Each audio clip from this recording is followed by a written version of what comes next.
Dear brothers and sisters, a portion of our revenue is donated to religious orders to pray for souls. If you need prayer for someone, please leave their saint's name below. Thank you for supporting Faith Wonders. The convent of Santa Croce rested on the edge of the hills like a thought God had nearly forgotten. Its stone walls were old, pale, and worn smooth by centuries of wind and prayer. Inside, life moved according to bells and whispers. Nothing was rushed, nothing was loud. Sister Lucia loved the silence more than sleep.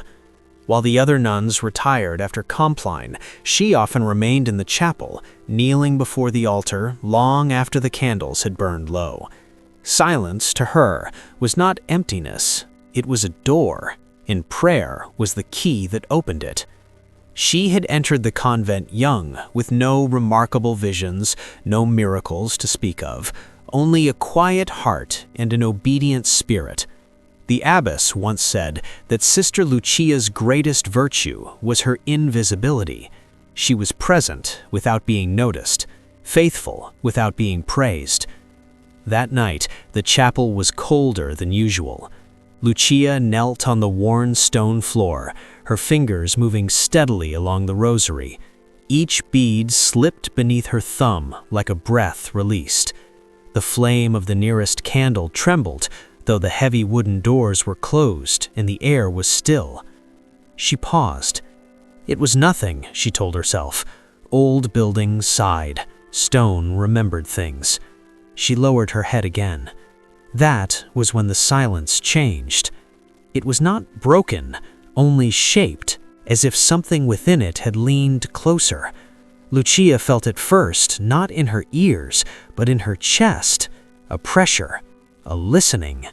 Her prayer faltered. "Hail Mary, full of grace." The candle flickered once more, bending toward her.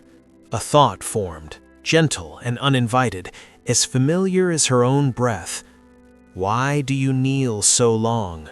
Lucia froze. The words had not echoed, they had not disturbed the air, they rested inside her, calm and reasonable, like a reflection she had forgotten was not her own. She tightened her grip on the rosary, her knuckles whitening beneath the habit. "It is only fatigue," she whispered aloud, more to steady herself than to answer. "Only the night." The thought did not argue. It waited. Lucia bowed her head lower, forcing the prayer forward, each word now heavier than before. Yet as she spoke, a strange unease settled over her devotion, not fear, but curiosity. And somewhere in the quiet chapel, unseen and unbreathed, something listened and smiled. The voice did not return the next night, nor the night after. For a time, Sister Lucia almost believed it had been nothing more than weariness, a wandering thought born from too many hours of prayer and too little rest. She resumed her duties with renewed discipline, attended confession, and spoke carefully of nothing unusual. Yet silence, once comforting, no longer felt empty. It felt expectant. The voice came again during lauds, when the chapel was filled with the soft murmur of psalms. Lucia was standing among the sisters, her veil drawn low, her hands folded neatly before her. The words of the psalm rose and fell like waves, familiar, safe. "The Lord is my shepherd, I shall not want." As the verse left her lips, another voice completed it within her mind. "Even though you walk through the valley of the shadow of death." Lucia's breath caught. The words were exact, perfectly spoken. There was no distortion, no mockery. The voice did not interrupt the prayer, it accompanied it, gently, as if walking beside her. "Do not be afraid," it murmured. "Light is not always loud." Her heart began to pound, not with terror, but with a strange warmth. The voice carried no command, no threat. It spoke as one who understood silence, who respected it. "I have watched you," it continued. "You seek God sincerely. Few do. Lucia felt a tremor pass through her hands. She told herself to ignore it, to cling to the psalm, to the familiar cadence of communal prayer, but the voice moved with her thoughts, anticipating them. "Ask, and it shall be given to you," it whispered, quoting the gospel with reverence. "Seek, and you shall find." After the service, Lucia went directly to confession. She knelt behind the screen, her voice low and controlled, and spoke of distraction, of pride, of an unsettled heart. The priest offered gentle counsel, more rest, fewer hours alone, obedience to routine. Lucia listened, but as she rose to leave, a quiet dissatisfaction settled within her.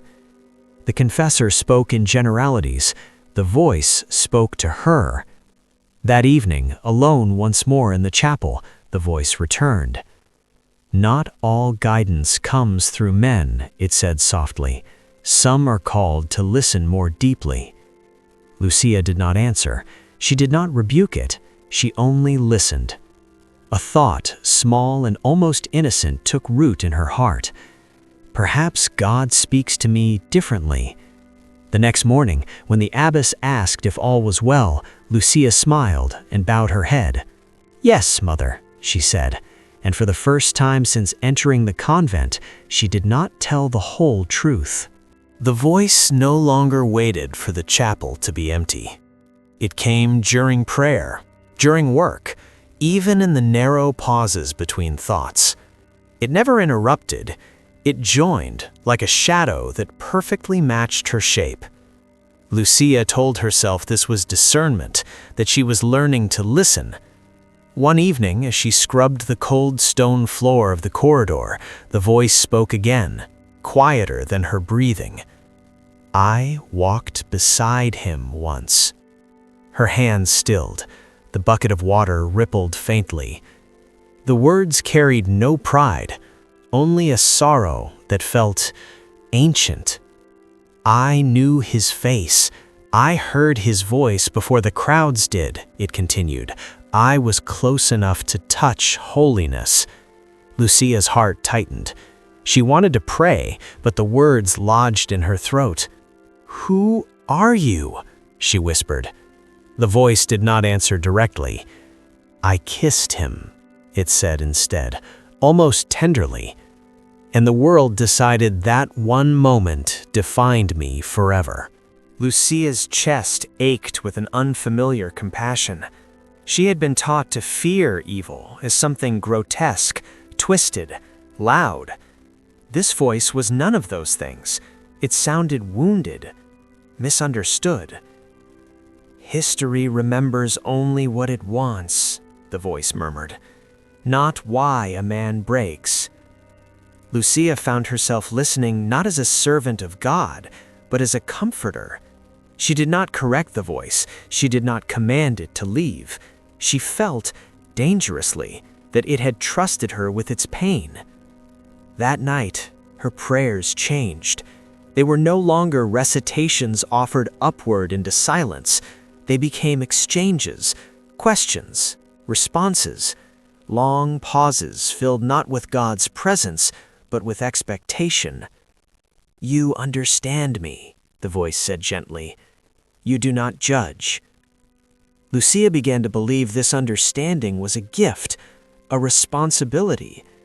When the bell rang for communal prayer the following morning, she hesitated. The voice lingered, close and reassuring. "Remain," it whispered. "There are prayers meant only for the hidden places." Lucia stayed behind. She knelt alone in the chapel, convincing herself that obedience sometimes bowed to deeper wisdom, that God, who saw the heart, would understand. When the sisters returned, she had already risen, her face calm, her conscience strangely quiet. She told herself it was not disobedience. It was discernment. And somewhere within the borrowed light that now followed her, something rejoiced, not with triumph, but with patience. Disobedience rarely announces itself as rebellion. It arrived quietly in Sister Lucia, wrapped in intention and justified by devotion. She began missing communal prayer, not openly, but selectively, arriving late, leaving early, choosing solitude over the choir. When questioned, she spoke gently of headaches, of weakness, of needing silence to listen more clearly to God. No one suspected pride. It wore the mask of humility too well. Her fasting, once modest and supervised, became secretive. Bread was hidden away, soup left untouched. At night, she drank only water and called the hunger clarity. The voice praised her discipline, never demanding, only admiring. "Few would give so much," it murmured. "Few would dare." Sleep followed the same pattern. She rose long before the bells, knelt long after her body begged for rest.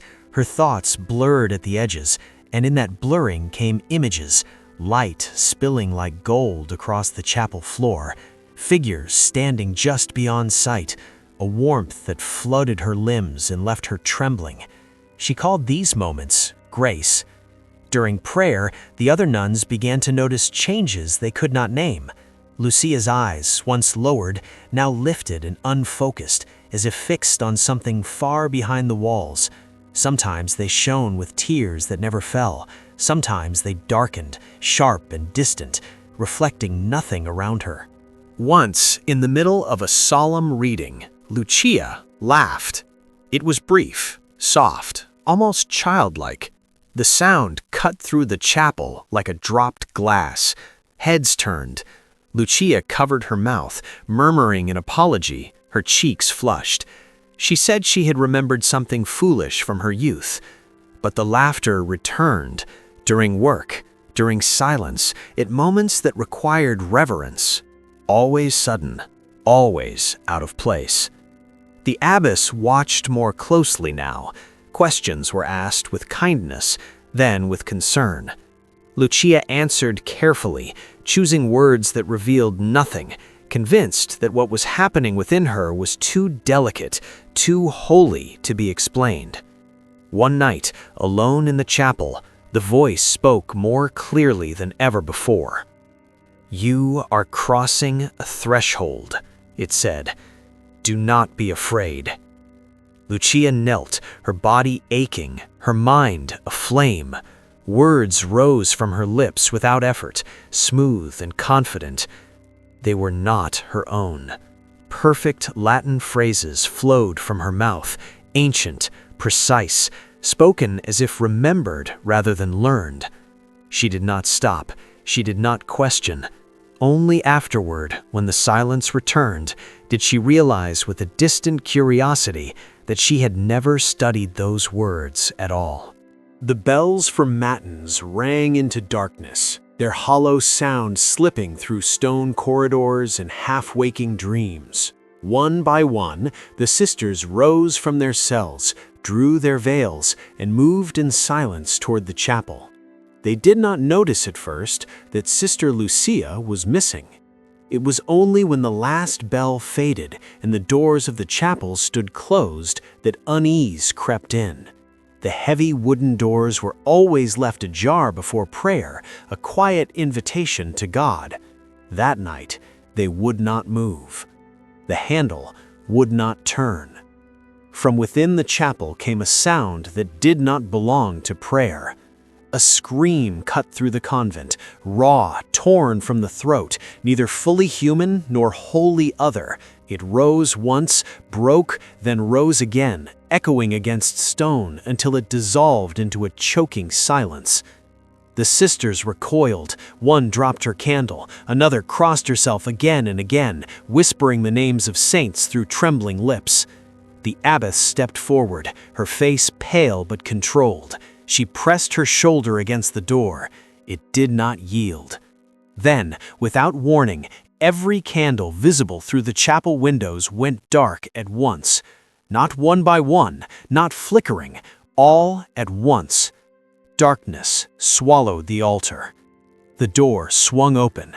Cold air rushed out, carrying with it the sharp scent of extinguished wax and something else, bitter and metallic. The The sisters hesitated only a moment before entering, their steps faltering on the stone floor. The chapel was in ruins. Candles lay scattered, their wicks smoking faintly. The altar cloth had been torn loose, twisted as if by struggling hands. At the foot of the altar lay the crucifix, its wooden body snapped cleanly in two, the figure of Christ separated from the cross and cast aside.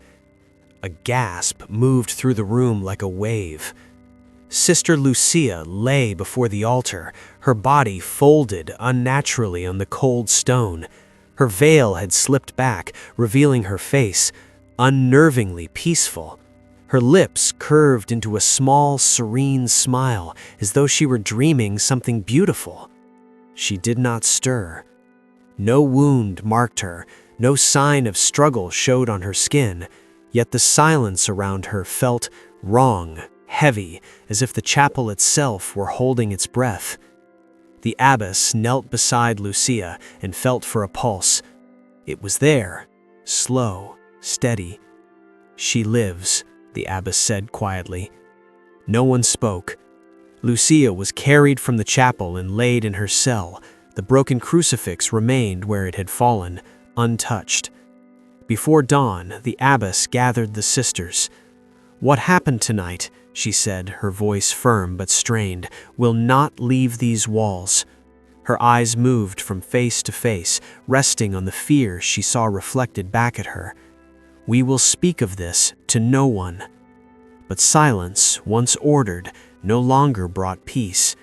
It only allowed fear to grow. After the night of the locked chapel, the convent did not return to normal. It learned how to pretend.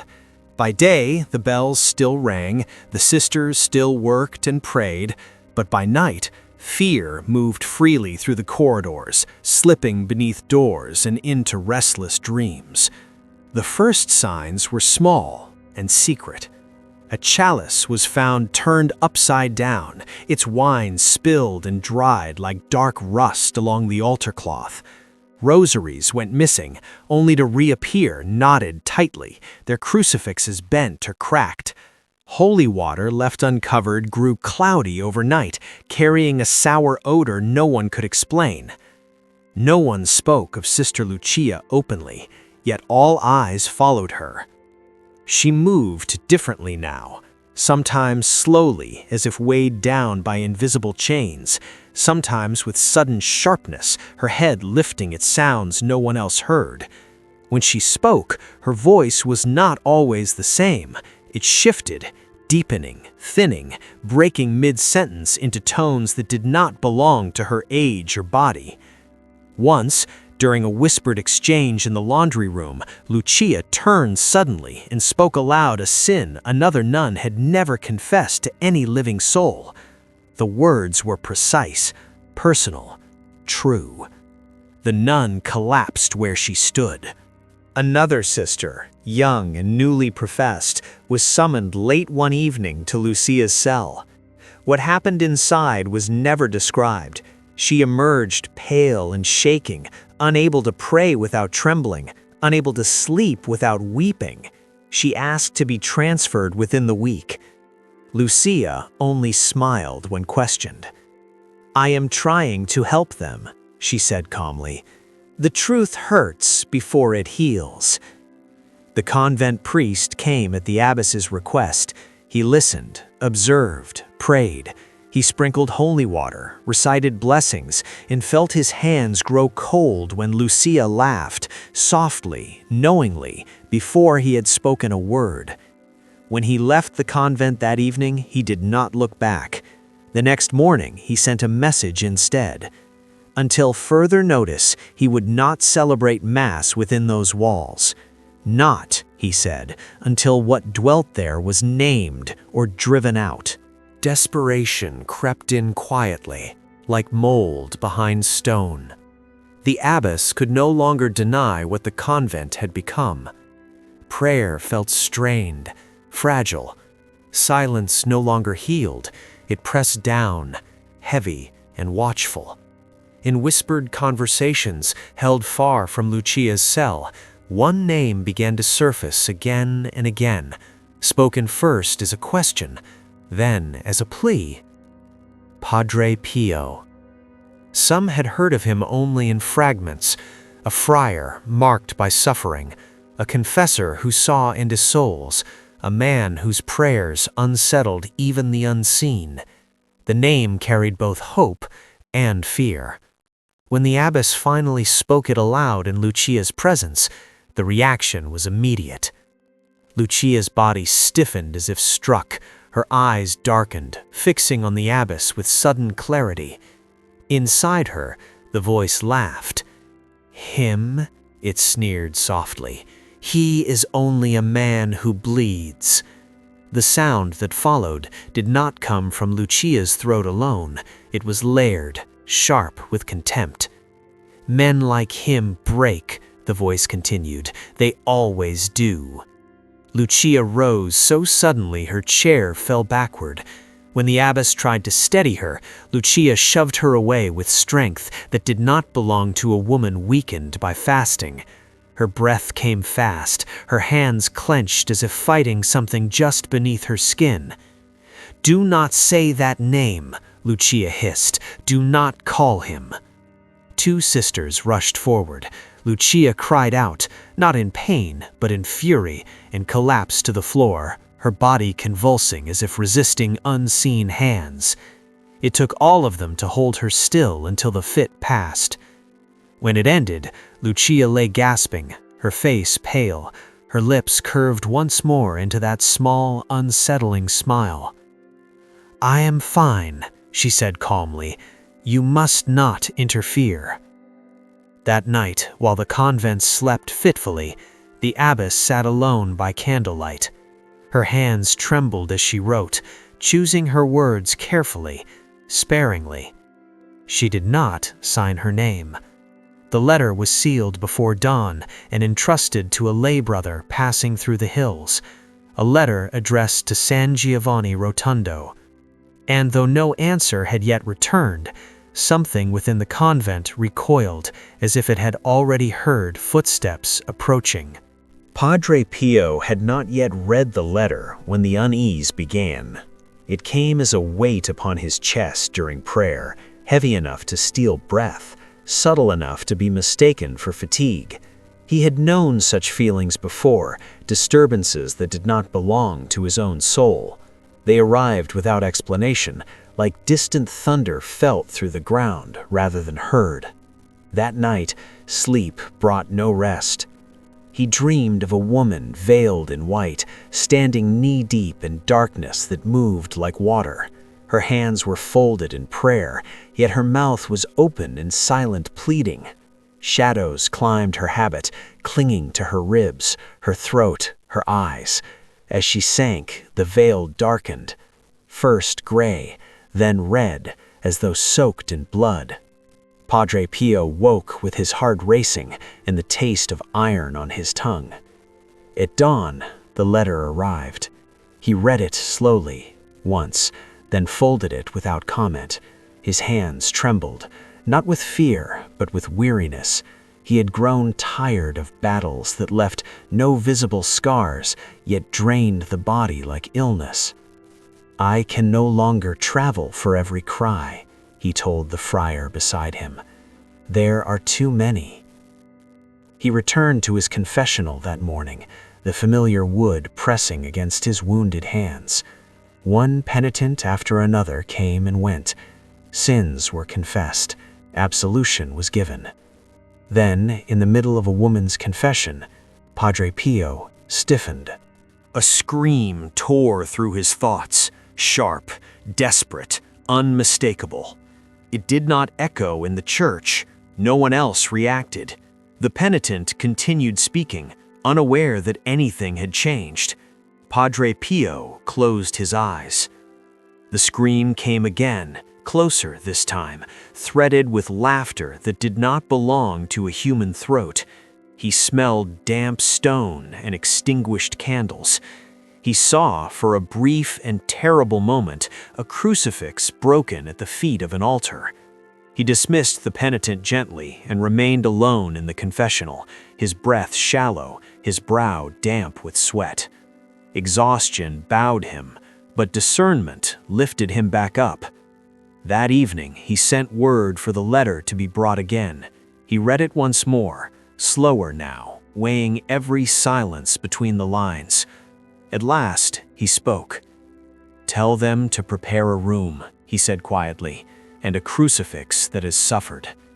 Those nearby felt the change at once, not relief, but gravity, as if something unseen had been named and now knew it could no longer hide. Far away, behind convent walls, something stirred and began to resist.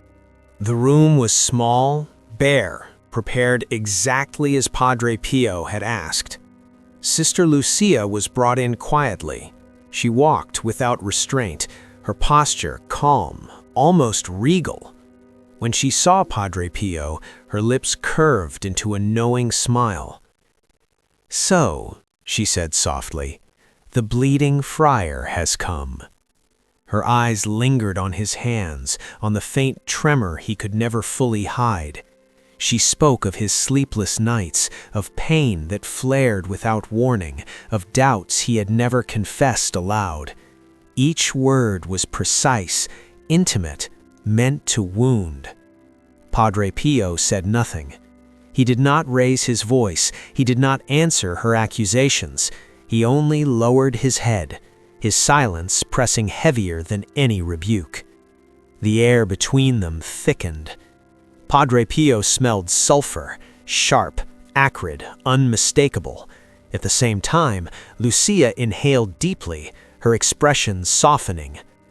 "Roses," she whispered with delight. Padre Pio lifted his eyes then, not in fear, but in recognition.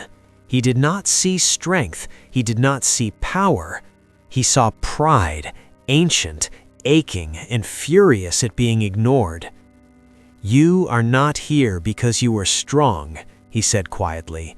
"You are here because you cannot bear to be forgotten." Lucia laughed, the sound fractured, layered with another voice beneath. "At last," it replied, "someone remembers." Her gaze fixed on him, burning with wounded certainty. "I am the forgotten apostle." The convent fell into a rhythm that was neither day nor night, only the long, unyielding hours of prayer, fasting, and quiet penance. Padre Pio refused spectacle, knowing that true deliverance did not come from dramatic gestures or shouted commands, but from the slow unraveling of pride and the patient restoration of humility. Sister Lucia knelt each day, confessing not the grand, shocking sins she imagined would matter, but the small, hidden faults that weighed on her heart: vanity, impatience, moments of doubt, the tiniest rebellions. Each admission was a chisel against the fortress the demon had built within her, and with every confession, the voice that had haunted her lost strength, its mocking tone growing faint, hesitant. She fasted until weakness became a companion, prayed until her body trembled, endured humiliation silently. And finally, when she could endure no more, she fell to the floor and begged, not screamed, for mercy. The voice recoiled at the sincerity of her plea, diminished not by force, but by the stripping away of pride and pretense.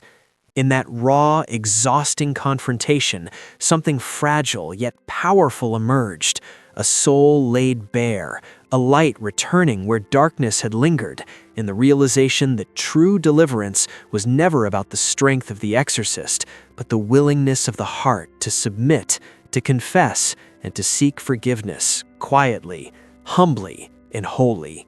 Lucia was free, yet freedom carried its own weight. The days that followed were quiet but heavy, marked by memory gaps that left her wondering what had truly been hers and what had been taken. Shadows of shame and trauma lingered, settling deep within her heart, and even the simplest prayers sometimes felt fragile, as if the past could rise again at any moment. Padre Pio sat beside her one evening, his eyes gentle but unwavering, and spoke softly. "You were not chosen because you were strong, but because you were weak." His words wrapped around her like both comfort and truth. The demon departed finally, its voice leaving only a lingering warning to the convent, a reminder that darkness often hides where holiness dwells, and that vigilance and humility are the shields a soul must carry always. Though she survived, Lucia would never be the same. Lucia left the convent of her own accord, carrying neither pride nor resentment, only a quiet understanding of what she had endured. She lived anonymously thereafter, dedicating herself to a life of penance and contemplation, her days filled with humble labor and whispered prayers, hidden from the eyes of the world. Within the convent walls, the events of those nights were never spoken of again. Silence became both shield and tomb, preserving the fragile peace that had returned. Padre Pio, reflecting on the ordeal, remarked softly, "The devil does not begin with hatred, but with flattery." A reminder that evil often enters gently, disguised as charm or guidance, never shouting, always whispering. And so the lesson remains for all who listen. Vigilance, humility, and obedience are not merely virtues, they are defenses. Evil rarely roars at first. It whispers, softly, subtly, especially during moments of prayer when the soul is most open, most vulnerable, and least expecting. Those who heed the quiet warning may yet guard their hearts.